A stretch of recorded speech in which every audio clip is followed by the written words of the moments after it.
بسم اللہ الرحمن الرحیم الحمد للہ رب العالمین والصلاة والسلام على سید الانبیاء والمرسلین محمد بن عبد اللہ الامین وعلى آلہ واصحابہ وازواجہ وذریاتہ واہل بیتہ وسلم تسلیما کثیرا کثیرا اما بعد اعوذ باللہ من الشیطان الرجیم بسم اللہ الرحمن الرحیم لقد كان لكم في رسول الله اسوة حسنة صدق اللہ العلی العظیم۔ محترم بزرگوں اور دوستوں، دینی اور ایمانی بھائیوں، اللہ رب العزت کا شکر ہے، اس کا کرم ہے کہ اس نے ہمیں اپنی بارگاہ میں آنے کی توفیق عطا فرمائی۔ حضرات، ہم اللہ کے دربار میں حاضر ہیں اور اس کی بندگی کے لیے یہاں تشریف رکھتے ہیں، آئے ہیں۔ بندگی کا سب سے اعلیٰ اور سب سے عمدہ اور سب سے خوبصورت جو طریقہ ہے وہ یہی ہے کہ اللہ کے سامنے سجدہ ریز ہوا جائے، اس کے سامنے اس طور پر اپنی بندگی کا نذرانہ پیش کیا جائے جو اس کے شایان شان ہو۔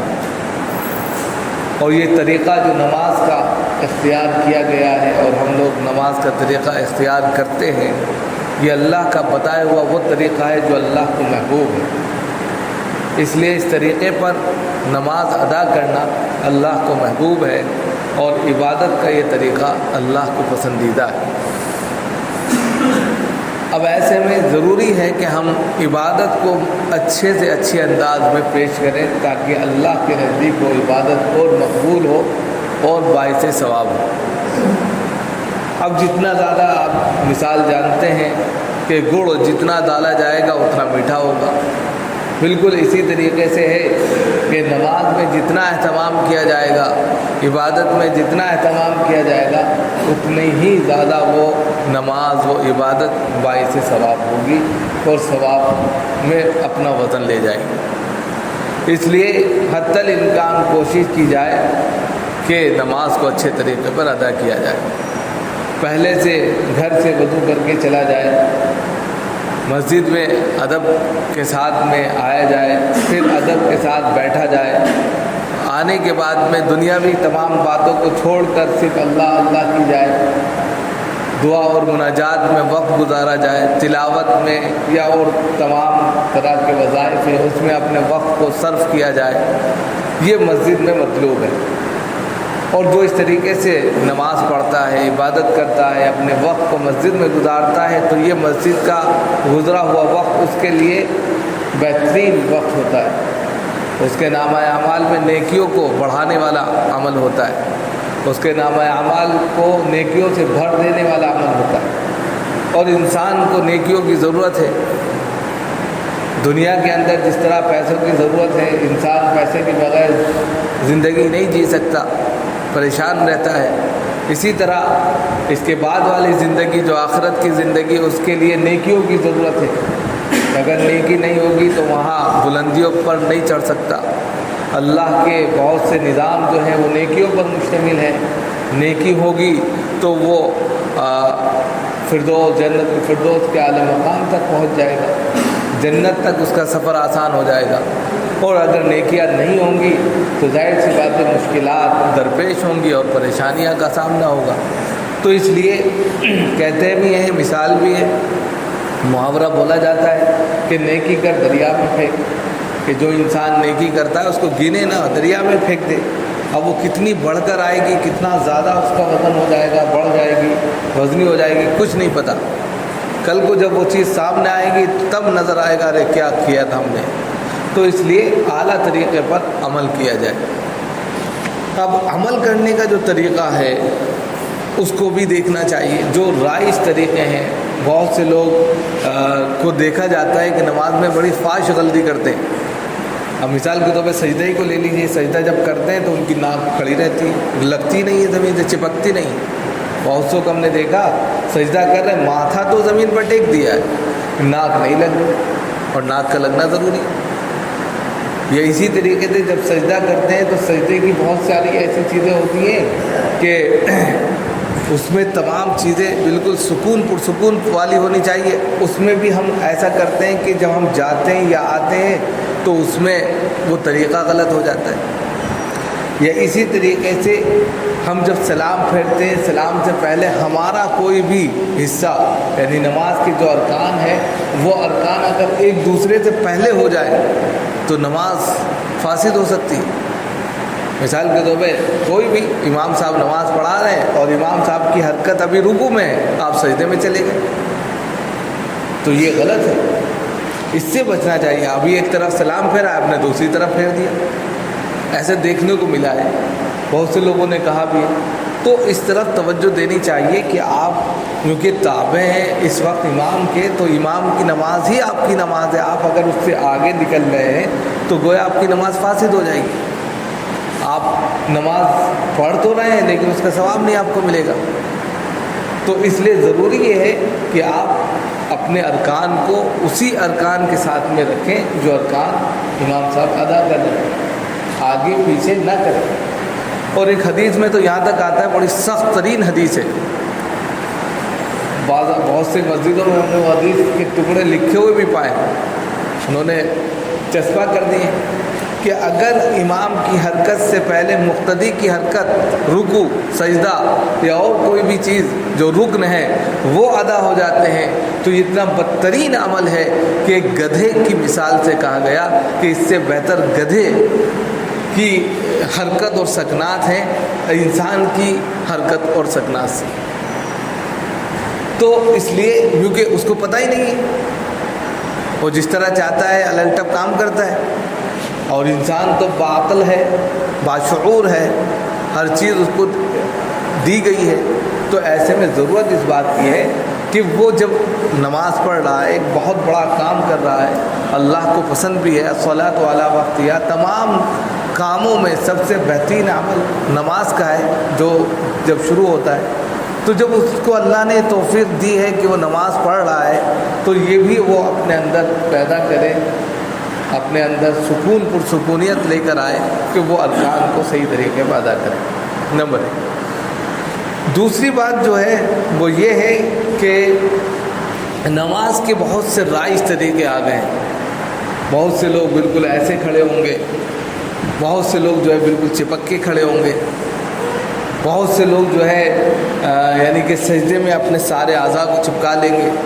تو یہ بھی سیکھنے کی چیز ہے، کیونکہ ہمیں جو طریقہ بتایا گیا ہے ایک نارمل طریقہ ہے، یعنی کہ انسان سب سے اچھا طریقہ یہ کہا گیا ہے کہ جب آپ نماز کے لیے کھڑے ہوں تو کوئی دوسرا شخص، تیسرا شخص جب آپ کو دیکھے تو وہ سمجھ جائے آپ نماز میں۔ ایسی اگر کیفیت آپ نے بنائی ہے تو وہ نماز کی کیفیت ہے۔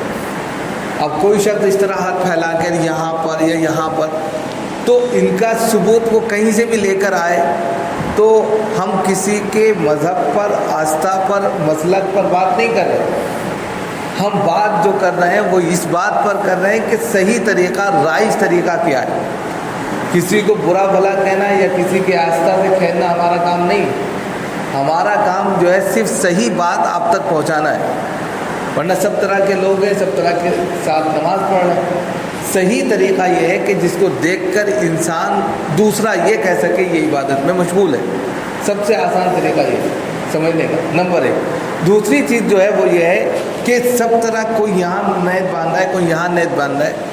آپ صلی اللہ علیہ وسلم کا جو طریق رہا ہے وہ یہی ہے کہ ناف کے نیچے نیت باندھی گئی، چھاتی پر نیت نہیں باندھی گئی۔ بہت سے لوگ ہمارے یہاں بھی باندھتے ہیں، ہم ان کو کیوں باندھتے ہیں یا کیوں نہیں باندھتے، وہ کون سی دلیل پیش کرتے ہیں، اس سے بحث نہیں ہے۔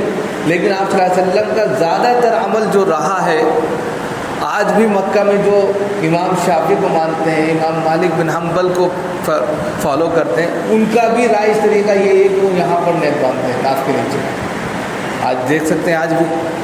تو ہم یہ نہیں کہتے کہ کون کیا کر رہا ہے، ہم کہتے ہیں کہ آپ صلی اللہ علیہ وسلم نے اپنی زندگی میں اگر ایک مرتبہ یہاں نیت باندھ لی تو وہ طریقہ ان کا طریقہ نہیں کہا جائے گا، لیکن ہاں جو پوری زندگی یہاں نیت باندھی تو وہ طریقہ آپ صلی اللہ علیہ وسلم کا کہا جائے گا، کیونکہ آپ صلی اللہ علیہ وسلم کی عادت شریفہ یہ تھی کہ بہت سے لوگوں کی دل جمعی کے لیے اور دل آزاری نہ ہو تو ان کے کام بھی کر دیا کرتے تھے، ان کے ساتھ شریک ہو جایا کرتے تھے۔ یہ طریقہ اسلامی طریقہ ہے۔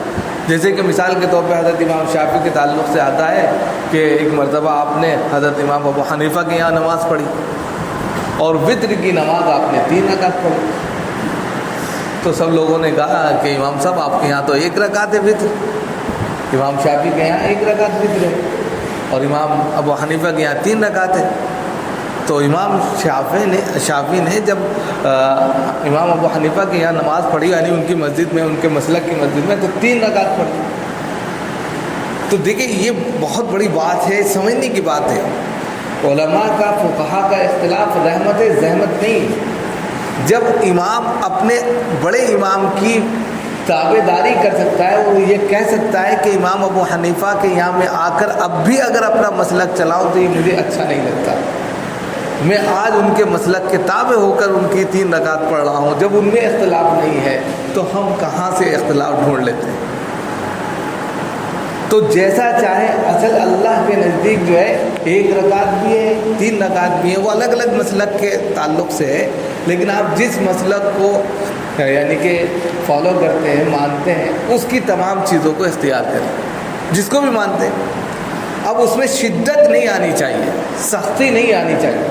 جب ان میں سختی نہیں تھی، جو امام رہے وہ ایک دوسرے کے یہاں جاتے تھے، بڑی عزت اور احترام سے ملتے تھے، ان کے مسلک کو سلام کرتے تھے، کوئی ایک دوسرے کے اوپر چھینٹے نہیں اچھالتا تھا اور ایکسیپٹ بھی کرتے تھے اور کبھی کبھی اس پر عمل بھی کرتے تھے۔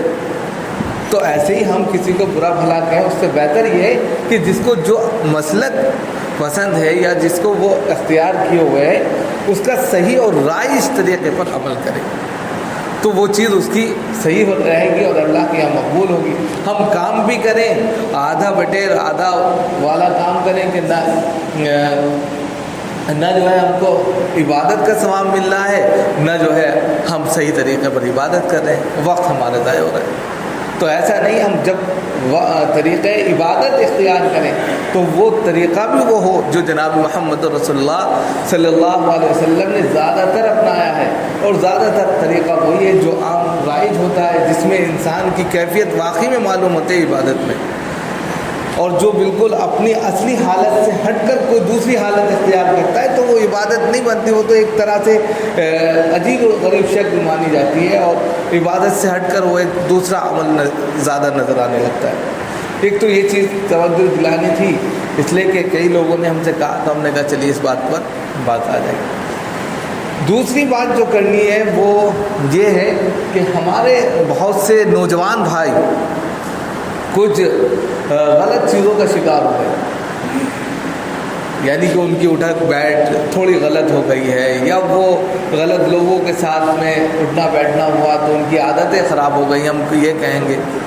نماز بھی پڑھتے ہیں، جبکہ نماز کہتی ہے ان الصلاۃ تنہی عن الفحشاء والمنکر، کہ نماز بے حیائی بری باتوں سے روکتی ہے، اور اگر اس کے باوجود جبکہ وہ نماز پڑھ رہے ہیں اور ان کو برائی سے نہیں روک رہی ہے تو اس کا مطلب یہ ہے کہ وہ نماز صحیح نہیں پڑھ رہے۔ نماز کا کام برائی سے، غلط کاموں سے، غلط چیزوں سے روکنا ہے۔ ہمارے نوجوان بھائی کیا ہیں، شراب کے عادی ہو گئے، اور اچھے اچھے بھائی بولیں گے بڑی ادب سے، بہت اطمینان سے، اخلاق سے ملتے ہیں، اور وہ شراب پیتے ہیں، تو غلط بات ہے۔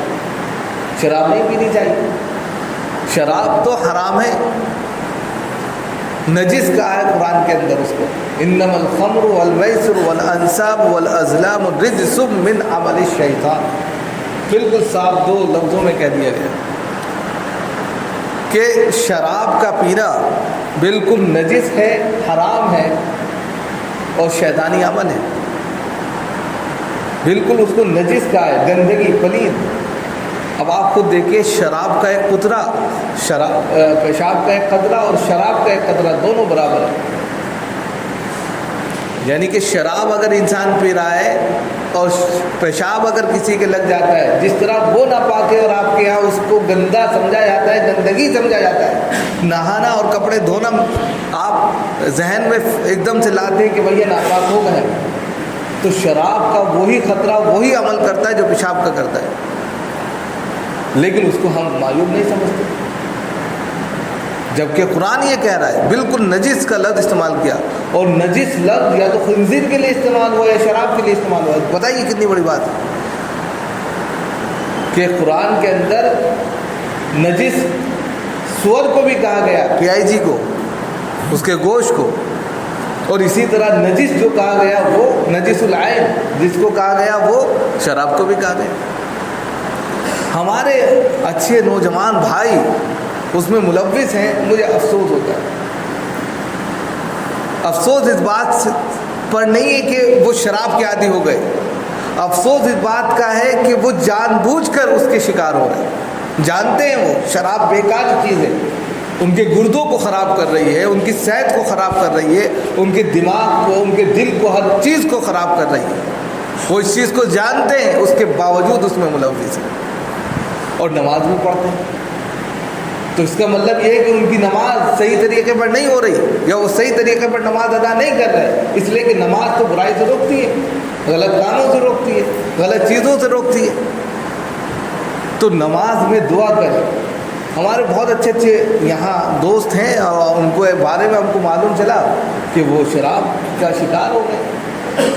تو دیکھیے اپنے گھر کی فکر کرنا بہت ضروری بات ہے. انسان سب کو گیان دیتا ہے.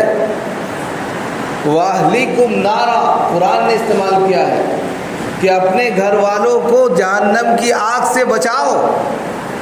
تو یہ بچانا ہوگا کہ ایک بھائی ہم سے مل بھی رہا ہے، اس کے اخلاق سے ہم متاثر بھی ہیں، وقت بوقت وہ ہمارے کام بھی آتا ہے، اور ہم اس کو جھونک رہے ہیں آگ کی طرف. جاؤ تم خوب شراب پیو اور جہنم کا ایندھن بنو. غلط ہے. ہم اگر ان کے ساتھ رہتے ہیں تو ہماری آپ کی ذمہ داری بنتی ہے کہ اپنے بھائی کو اس غلط چیز سے بچانے کی کوشش کریں. اس کو کہیں بھائی ٹھیک ہے آپ کی عادت بن گئی ہے، دھیرے دھیرے چھوڑنے کی کوشش کریں. جگر مراد آبادی کا نام کتنے نہیں سنا ہو؟ جگر مراد آبادی بڑے شراب کے عادی تھے. ایک واقعہ آپ کو سنا دیں. دیکھیں جب انسان چھوڑنے پر آتا ہے تو چھوڑ دیتا ہے، جب تک وہ طے نہ کرے تب تک کچھ نہیں ہوگا، لیکن اگر اس نے پختہ ارادہ کر لیا وہ چھوڑ دے گا. جگر مراد آبادی فلم انڈسٹری میں ممبئی کے اندر کام کرتے تھے، گانے لکھتے تھے اور سارے کام کرتے تھے. ان کے بے شمار گیت ہیں، فلمی دنیا میں کام کرتے تھے اور زبردست گائیکار تھے، جو بھی تھے، شاعر تھے. ایک مرتبہ وہاں انہوں نے خواب دیکھا، اور خواب میں دیکھا کہ وہ فلیش میں ہیں، فلیش ٹوائلٹ کے اندر، اور اس میں ایک کہہ سکتے ہیں سلائی اس کے پانی میں دیتے ہیں اور اس کو جیب پہ لگاتے ہیں. وہ پریشان ہو گئے، سمجھ میں نہیں آ رہا کیا ہوگا. وہ حضرت تھانوی کے پاس، تھانے بھون اشرف علی تھانوی کے پاس، حکیم الامہ، وہ لوگوں کے علاج کو بڑے اچھے سے جانتے تھے. تھانہ بھون مظفر نگر پہنچ گئے اور حضرت سے کہا کہ حضرت میں نے ایک خواب دیکھا، اس کی تعبیر چاہتا ہوں اور اصلاح چاہتا ہوں. حضرت نے جب ان کا خواب سنا اور خواب سننے کے بعد ان سے پوچھا کام کیا کرتے؟ کہ میں گیت لکھتا ہوں، شاعر ہوں فلمی دنیا میں. تو حضرت کیونکہ مولانا تھے، وہ فلموں کو تو دیکھتے نہیں تھے، ان کو پتہ نہیں تھا فلمی دنیا کیا ہے. تو گیت سے ان کو سمجھ میں آیا کہ شاعرہ یعنی شاعر جو ہوتا ہے وہ کھو جاتا ہے بہت سی چیزوں میں. تو انہوں نے کہا اچھا. پھر وہاں وہ 7 دن رہے، ایک ہفتہ جب وہاں وہ گئے تو قیام رہا ان کا. قیام کے دوران انہوں نے وہاں بھی شراب مانگی کہ ہم کو شراب چاہیے، ہم بغیر شراب کے نہیں رہ سکتے. کیونکہ حکیم الامہ صاحب ان کو سمجھ چکے تھے، ان کی کیفیت کو سمجھ چکے تھے. حکیم صاحب نے کہا ان کو شراب پہنچائی جائے. وہاں اشرف علی تھانوی ان کو شراب دی. انہوں نے شراب وہاں بھی پی، ان کے خانقاہ کے پاس جہاں بھی ان کا نظم تھا ٹھہرنے کا.